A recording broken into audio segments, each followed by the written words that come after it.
This is the video presentation for Chapter 5, Criminal Law, CRJ 113. And before we get into the material, let's just get our brains going and consider this scenario. Jim wants to rob the local bank. He spends weeks watching the bank to get to know the habits of all the employees. He legally buys a shotgun at the gun store to use in the robbery. He plans on committing this crime on Tuesday at noontime.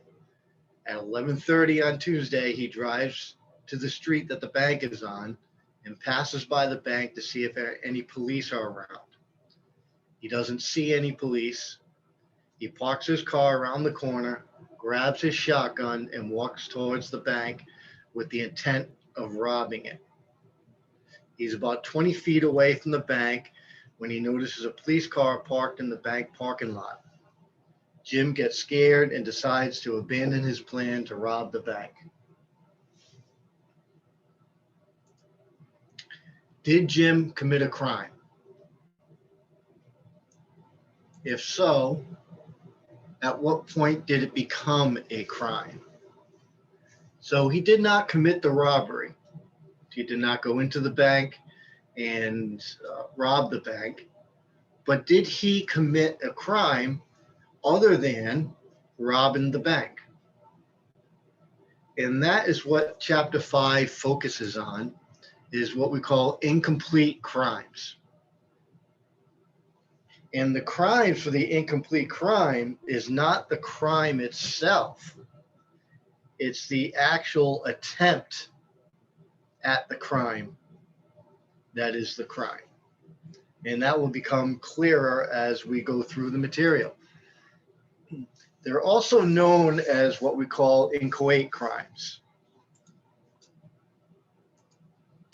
And what they are criminal acts that are detected and punished before the ultimate or intended a crime occurs.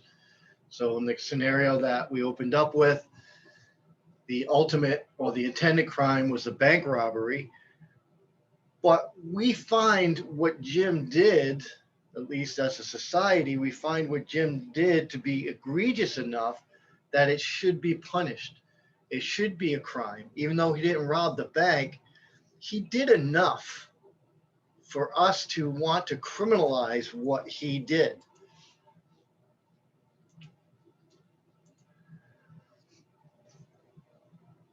It wasn't completed, but it was intended to be completed, and that's what inchoate crimes are.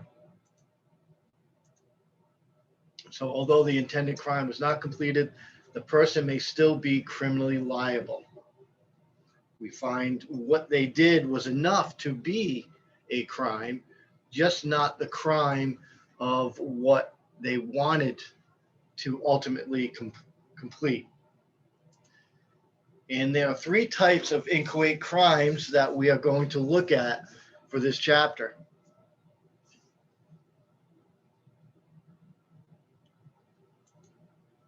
The first is attempt.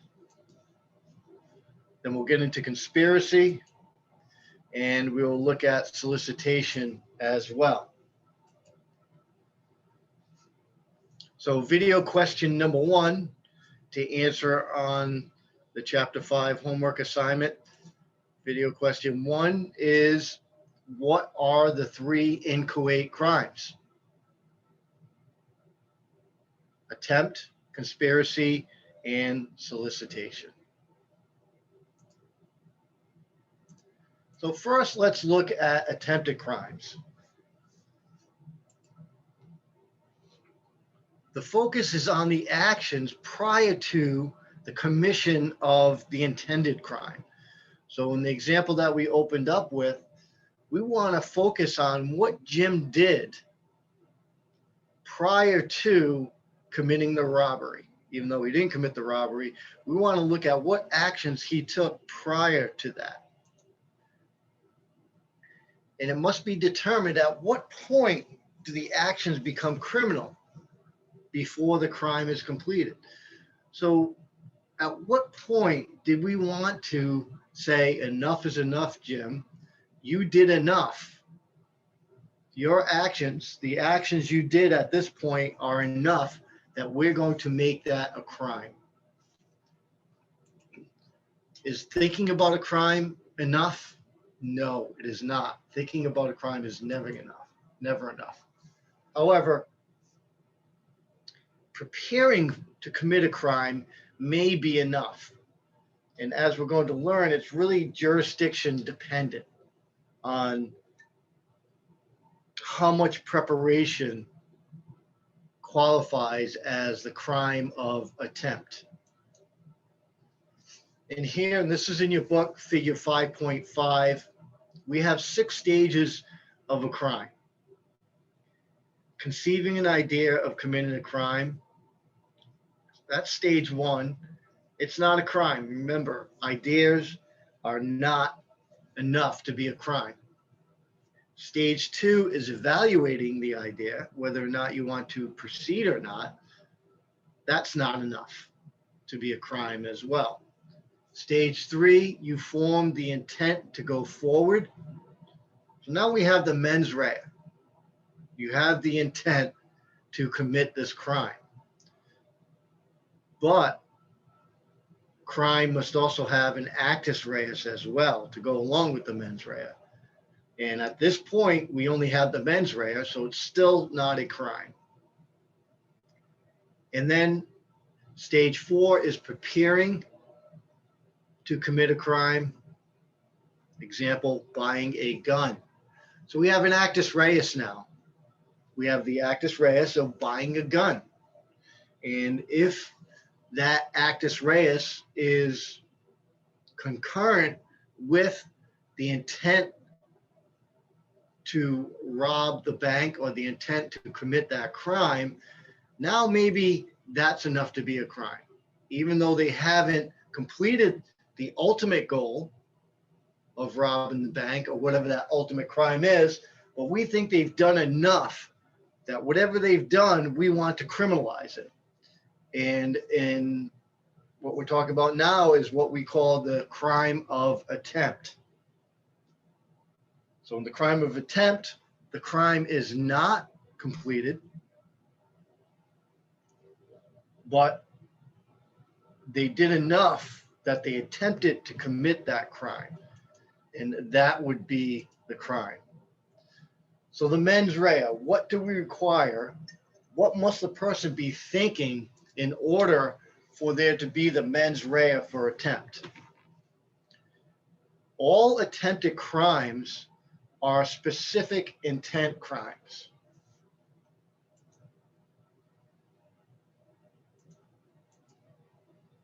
And what that means is the actor wanted a specific outcome from his actions.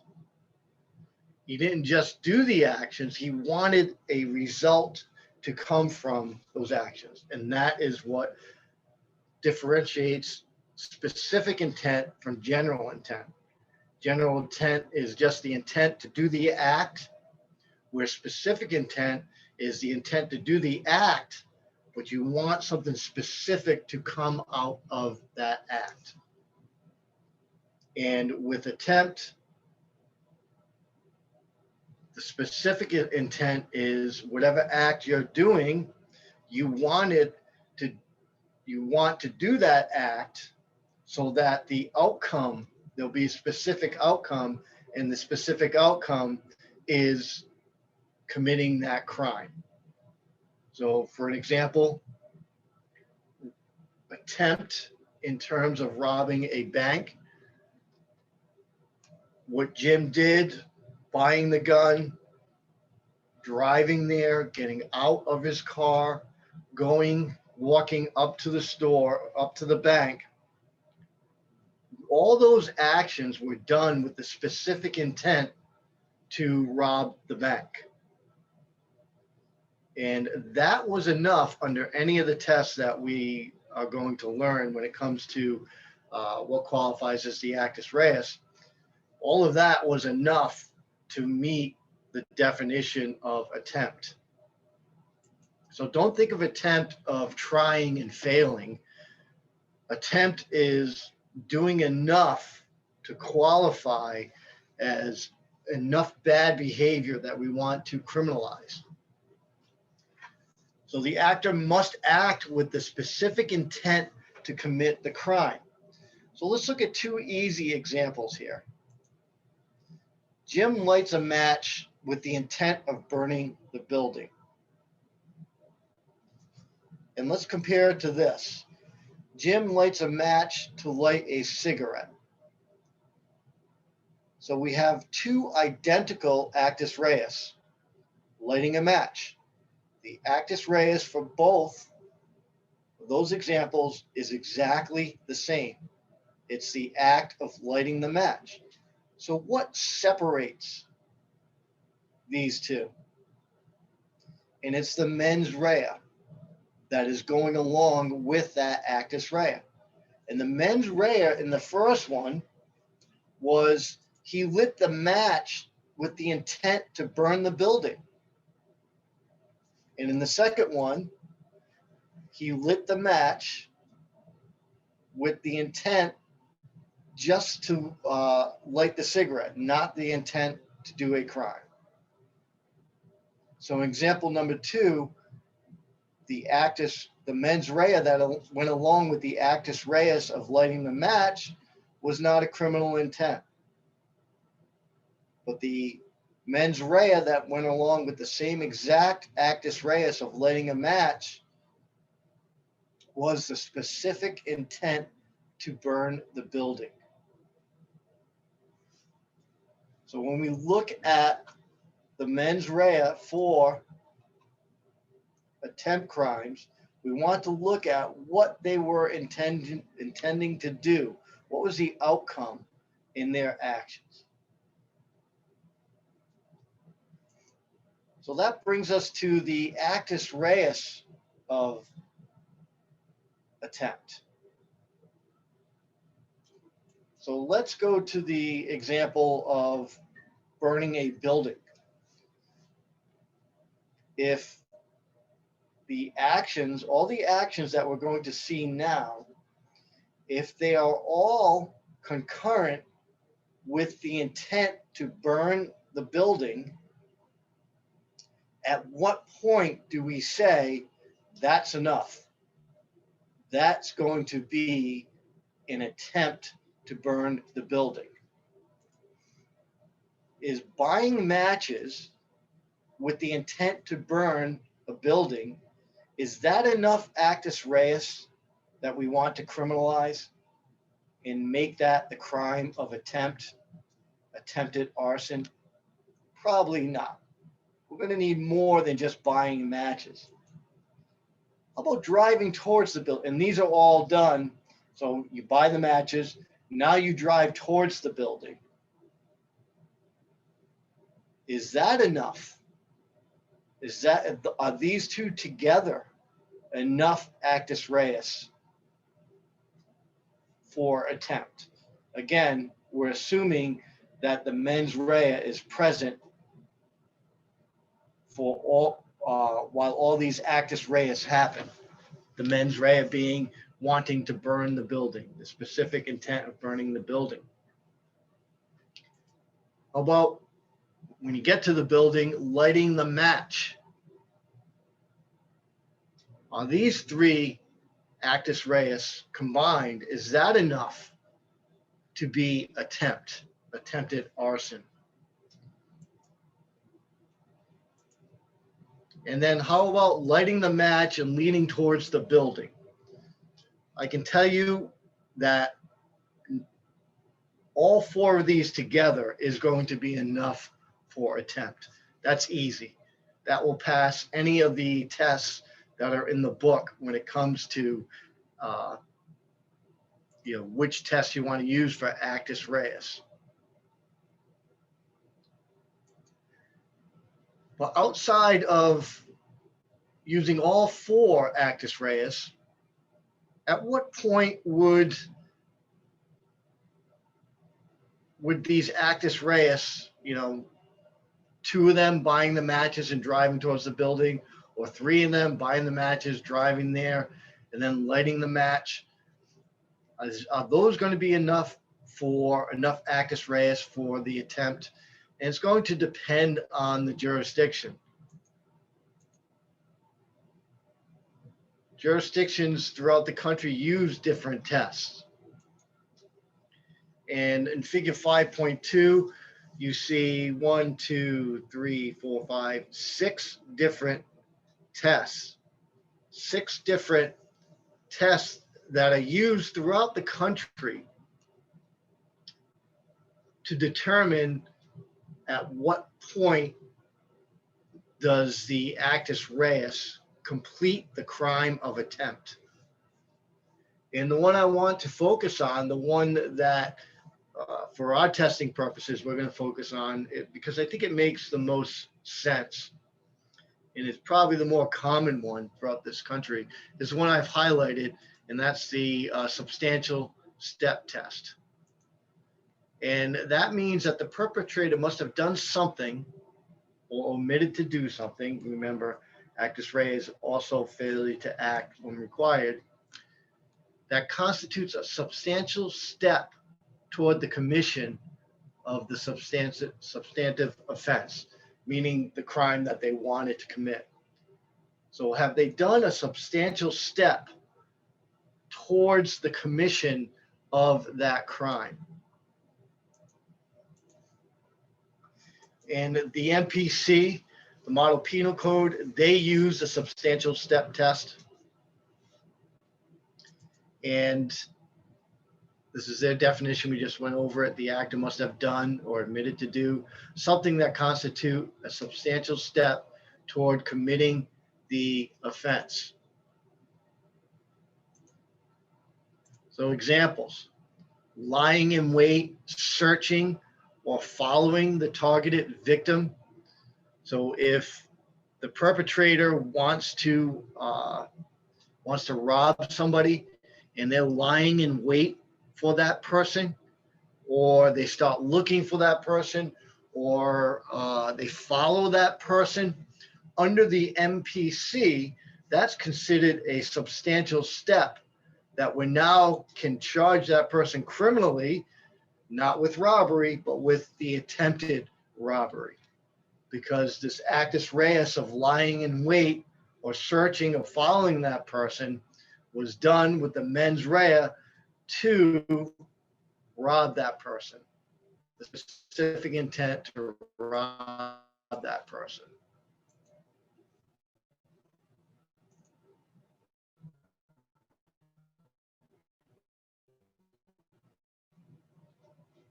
Place, someone to rob a bank, and when they go into that bank with the intent to rob it, that could be considered the substantial step that's needed under the MPC. Possession of the tools needed to commit the crime. And again, the mens rea, the specific intent to commit the crime, must be present for all of these actus reus. If the mens rea is not there, then no attempt crime has been committed. Now, in your Chapter 5 homework assignment 2, it is to use this test, the substantial step test, and this is a chance for you to be creative and to apply in a different way what you've learned. And in the Chapter 5 homework 2, it is create a scenario where someone committed an attempted crime. You cannot use the one I gave at the beginning of this.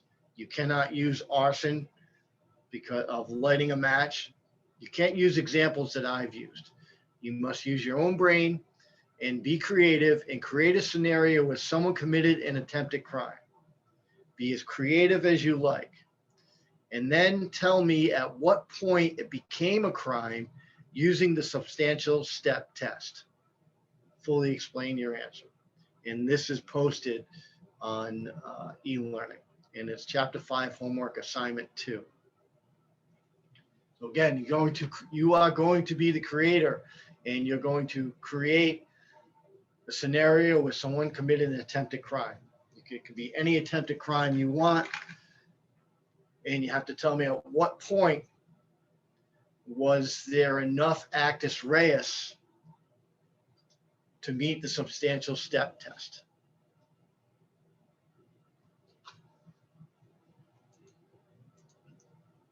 So there are defenses to attempt crimes.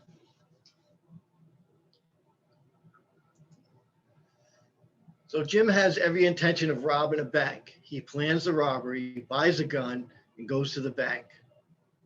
I think under the substantial step test, or probably just about any test, there's enough actus reus there to qualify as attempt. Once there, he discovers the bank has closed its doors due to financial issues. In other words, the bank is going out of business. So there's no bank to rob. Because it was closed, making it impossible to rob the bank, can Jim still be convicted of attempted robbery? What defense might he try? And that defense is called impossibility. And it's called impossibility because it was impossible for Jim to rob the bank because the bank had closed. Unbeknownst to Jim, the bank had closed, went out of business. He did not know that. So he may try the defense of impossibility, saying, it was impossible for me to rob the bank. Therefore, you can't charge me with attempted robbing the bank. Most jurisdictions actually do not follow unless the goal of the actor is attempting something that is in fact not a crime. So in that first scenario, that's a crime to rob a bank. He can't use impossibility there in most jurisdictions because it is a crime to rob a bank. However, let's take this scenario. Jim is 18 years old. His girlfriend is 16 years old. Jim wants to have intercourse with his girlfriend, and he believes it would be illegal because of his age, because he's an adult and she's a minor. He doesn't care that it's going to be a crime. They're in love. He wants to have sexual intercourse with her. So he and his girlfriend, his underage girlfriend, go to a hotel to have sex. So now we've got actus reus. We've got the intent to, the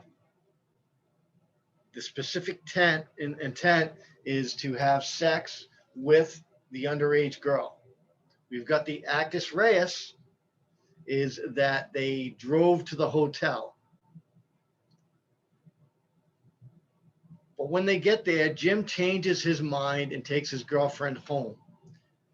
Do we still want to charge Jim with attempt? In this case, he could probably, not probably, but definitely use the defense of impossibility because in the law actually states where, let's say Jim lives in Connecticut where the age of consent, in Rhode Island where the age of consent is 16. So the law says that the age of consent is 16, not 18. Therefore, he wasn't committing a crime to begin with. Having intercourse with his 16-year-old girlfriend was not even a crime to begin with. So there would be no attempt there. Now, another defense is what we call abandonment. Someone changes their mind. So we have abandonment.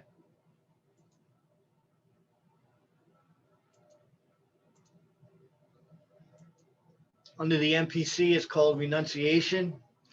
It's what we call an affirmative defense. An affirmative defense means that the defendant must bring up this defense, and the defendant must, whatever standard, for example, usually for affirmative defenses, it's a standard of preponderance of the evidence. So the defendant must prove by preponderance of the evidence that he abandoned the crime.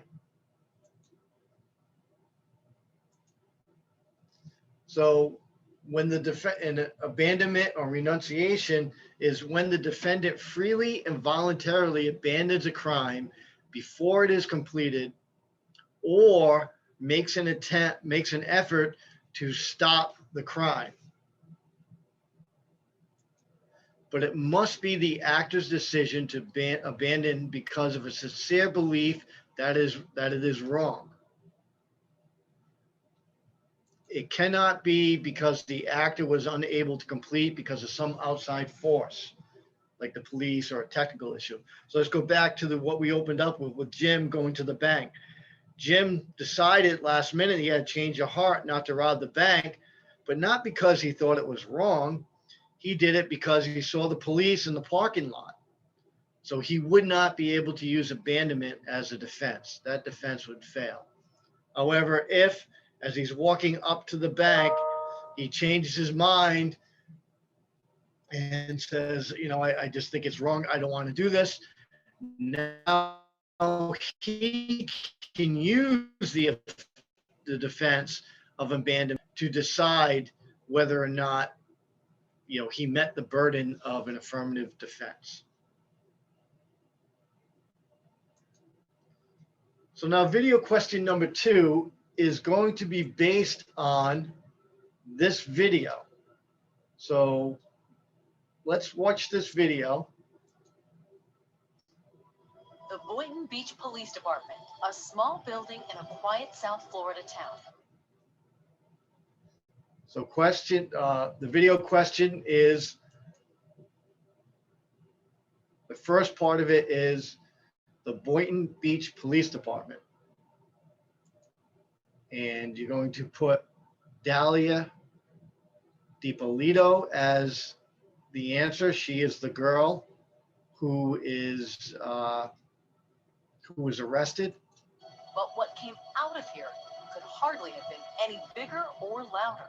Terry Parker, investigative reporter for WPBF 25 News, covered the story. So this guy Muhammad walks into the Boynton Beach police station and he says, I know a woman who's trying to hire a hitman to kill her husband.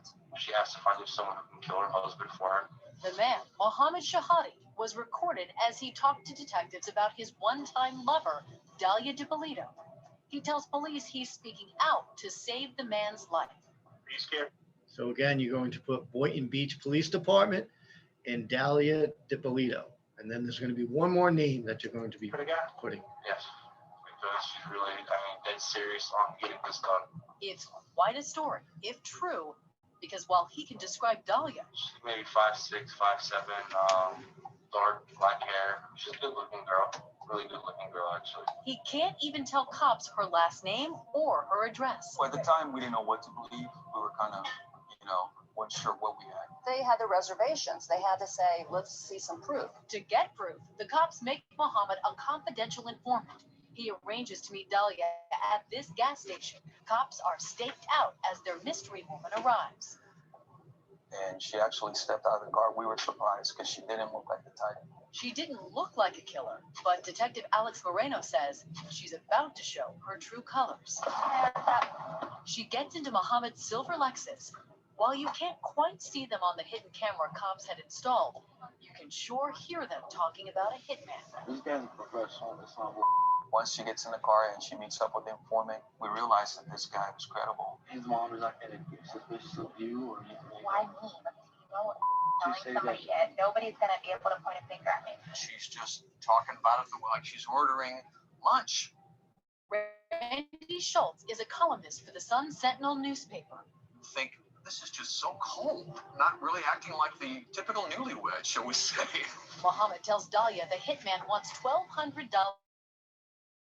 to buy a gun. She comes prepared. She has a wad of cash in her bag and counts it out and hands it over. And shortly afterward, gives him a photo of Mike. Wipe my hands off the picture.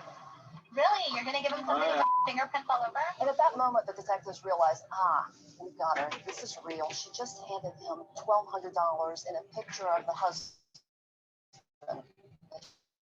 she wants murdered. We were shocked how easily she talked about getting her husband.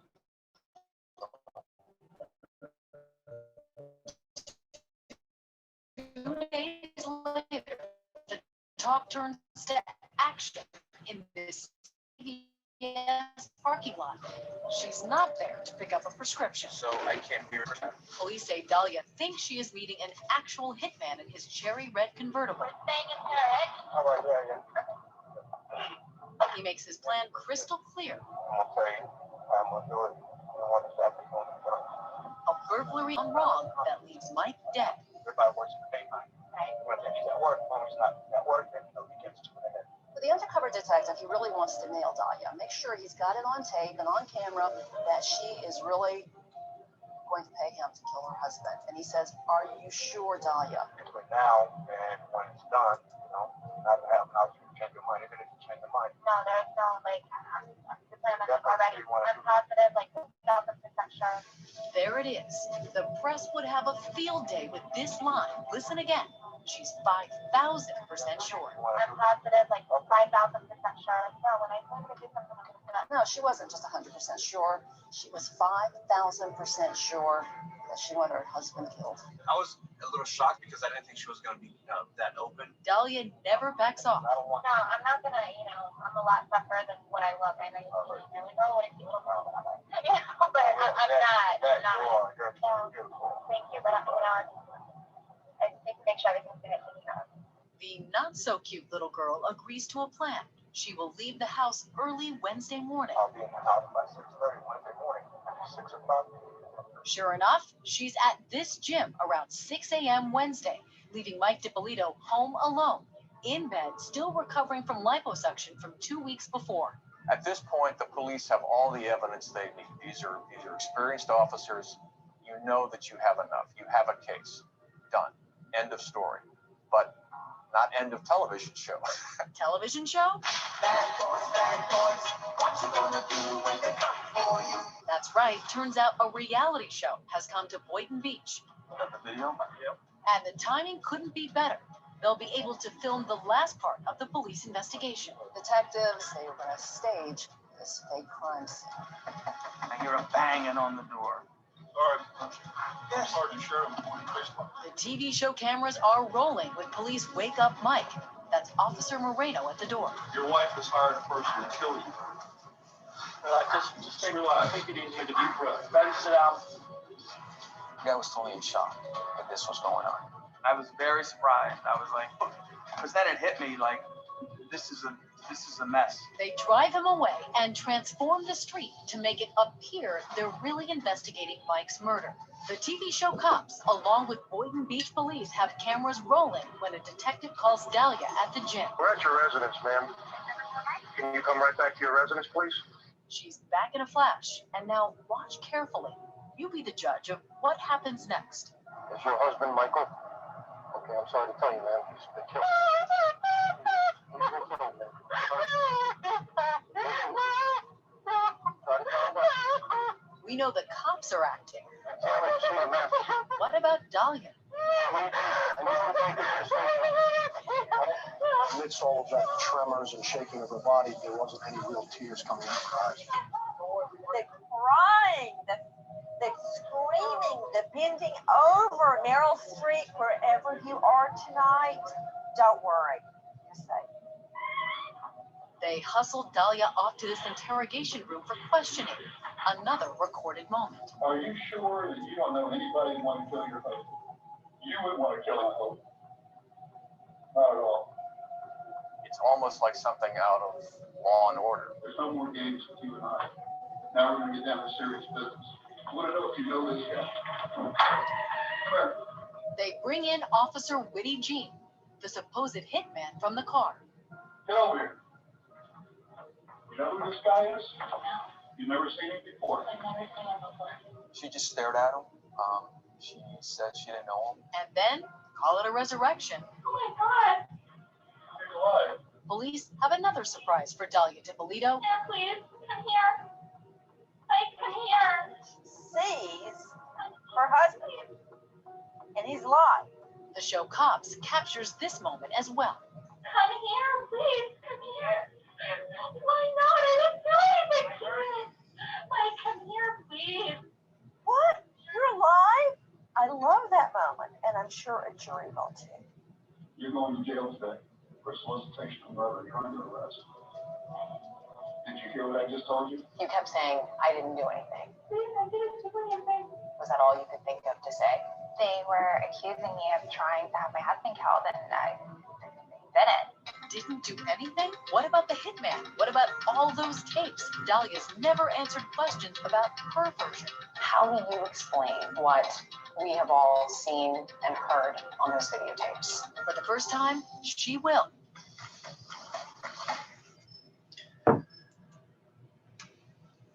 So she went to trial, she lost, but then there was an appeal in the trial, and she was given a new trial, and she hired some new attorneys, and her defense, believe it or not, was that her husband was in on it as well, and they were trying to, it was all an act because they were trying to get on a reality show.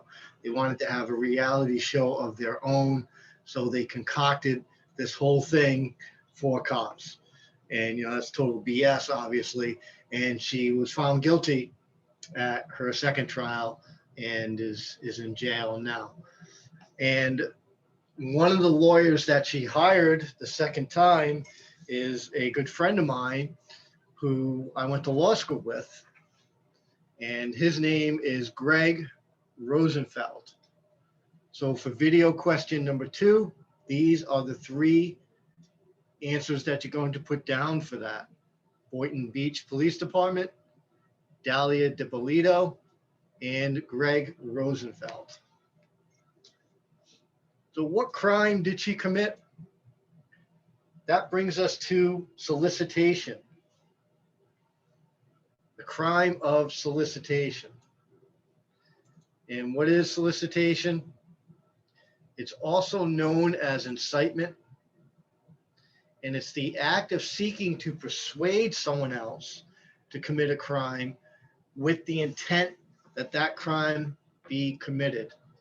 So I want you to look at that sentence there, and on your own, see if you can pick out what the actus reus is and what the mens rea is. Because that's what you're going to have to start to do, is you're going to have to see what defines a crime and then pick out the actus reus and the mens rea. And then later on, when we get a little more advanced, you'll be picking out other elements that are in crimes. So for this here, the actus reus almost tells you right there, the act of seeking to persuade someone else. So it's the person not doing the act themselves, they're trying to persuade someone to commit a crime. And hopefully you picked out the mens rea, which is with the intent that the crime be committed. So what type of intent is that? It is specific intent because they want an outcome. And the outcome, just like an attempt, is that the crime be committed. Forms of solicitation, there are many. Solicitation can be advising someone to commit a crime, commanding someone to commit a crime, counseling somebody, encouraging somebody, entreats someone, hires someone, incites somebody, invites somebody, or urges somebody. All of these actus reus would qualify, or all of these acts would qualify as the actus reus for solicitation, as long as the mens rea of wanting that crime to be committed is present when they do one of these actus reus. For solicitation, the crime must not be completed or attempted.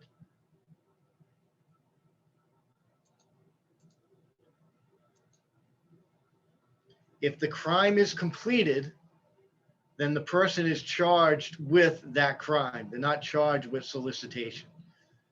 So if Dahlia hired somebody to kill her husband and he killed her husband, she'd be guilty of the murder. She wouldn't be guilty of solicitation. The crime of solicitation folds into the intended crime if that intended crime is completed or attempted. And if it's attempted, then she would be guilty of attempting that crime, not solicitation. If it's agreed to, then it becomes conspiracy. And we're going to look at conspiracy after we look at solicitation. So solicitation will fold into the intended crime if the crime is completed, or it will turn into attempt if the crime is attempted, or if it's agreed to, then it becomes conspiracy, and we'll look at that in a little bit. So the mens rea of solicitation, we just went over briefly. And again, it's a specific intent crime with the intent that the solicited person be successful in completing the solicited crime. I want him dead. I will pay you thousands to do it. If somebody makes this statement, but they make it as a joke, that's not solicitation, because the mens rea wasn't there. They didn't do it with the specific intent that the person successfully complete the crime. They were joking. Bad joke, but they were joking.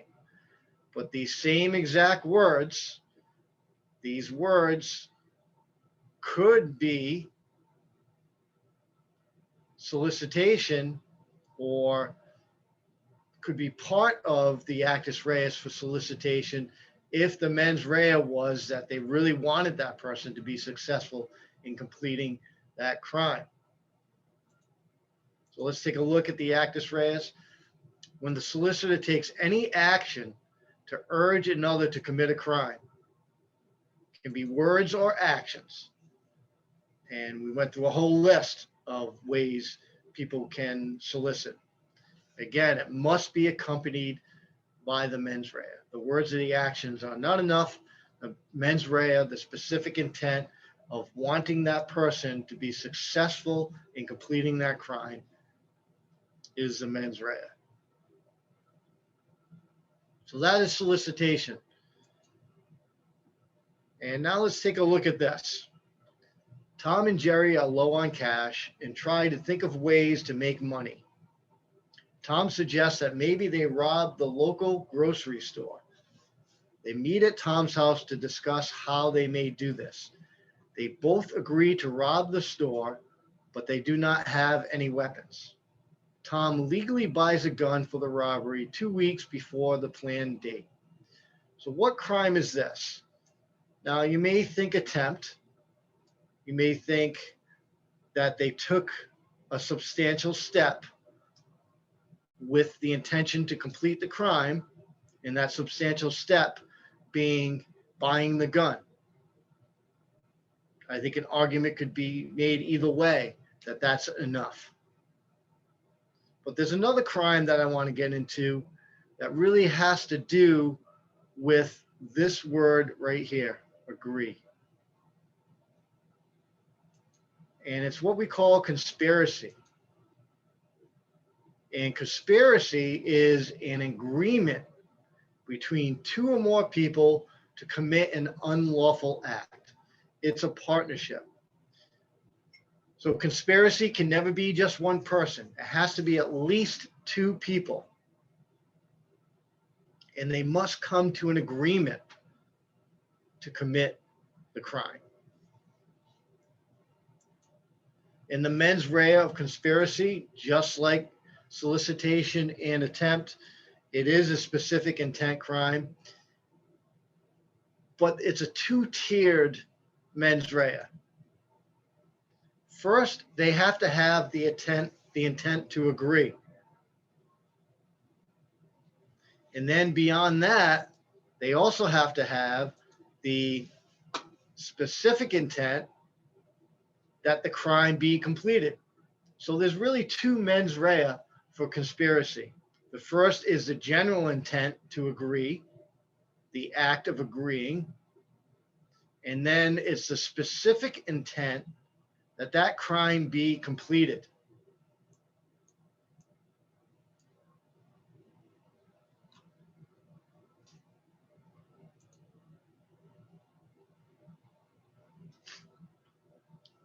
And that's going to bring us to video question number 3. Police and conspiracy. If Jim is an undercover police officer and he and Tom agree to rob a bank, but Jim is only doing so that he can charge Jim with robbing the bank. Can Jim, the police officer, be charged with conspiracy? And the answer would be no, because this is how you have to answer questions, is you have to break it down. Let's look at the mens rea.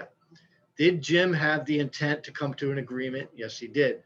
Did he have the specific intent that the crime be completed? No, he's a police officer. He did not want that crime to be completed.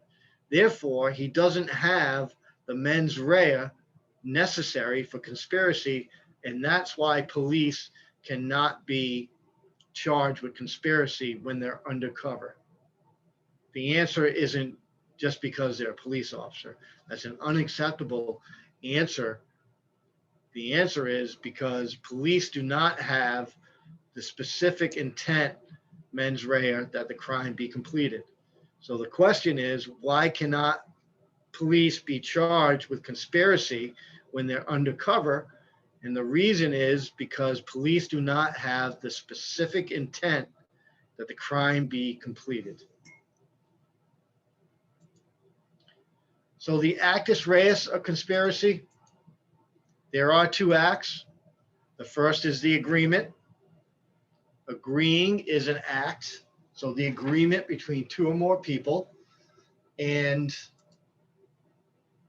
an overt act committed to advance the crime. This is very similar to the substantial step of attempt. So it's when someone does something to advance the crime.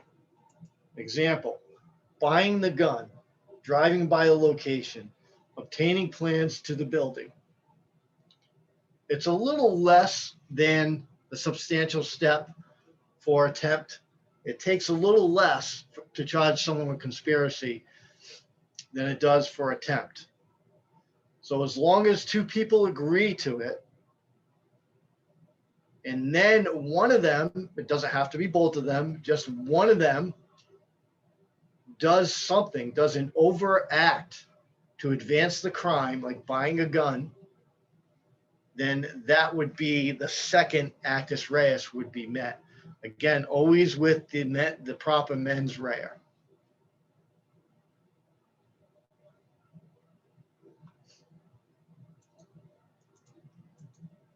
And some other things to know about conspiracy.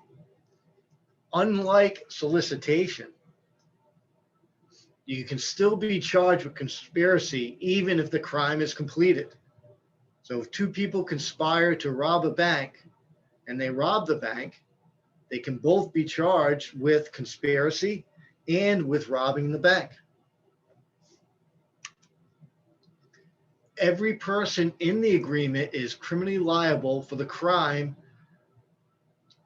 for any crime outside of the planned crime, if it was reasonably foreseeable.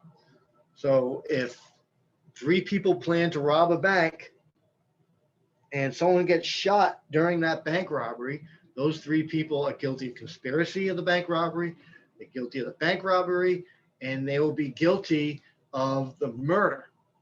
So example, people plan to rob a bank, the security guard gets shot by one of the actors.